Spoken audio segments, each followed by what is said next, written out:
Welcome to my channel. So these are just pure spirit messages that I am starting to do. See, I do this just for practice, but this always happens where I just do it privately for practice, and then it becomes a substantial message that I'm sure it's for somebody that they need to hear. I don't like the zodiacal readings. I think they're real stupid, to be honest. It's not for you to decide what is for you and what is not for you. A spirit message is a spirit message, and everybody needs to hear a spirit message.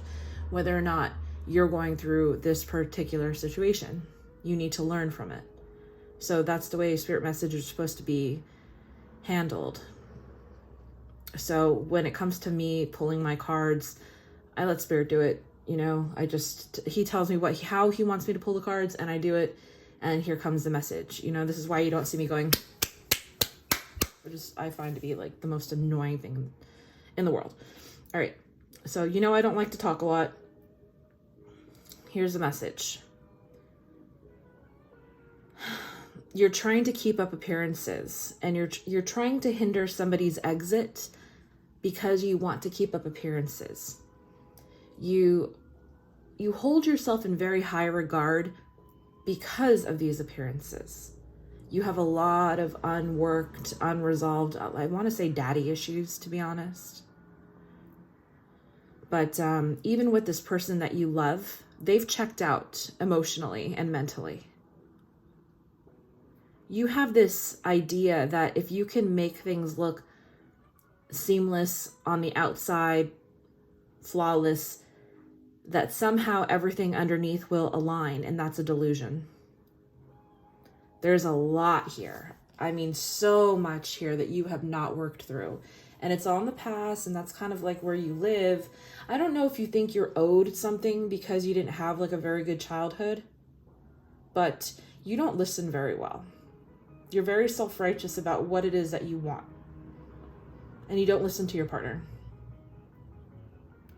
I think this Queen of Cups here, even though she's present, I think it's a facade, because you're here and underneath you is living in the past, not allowing somebody to move on, wanting to be publicly noticed.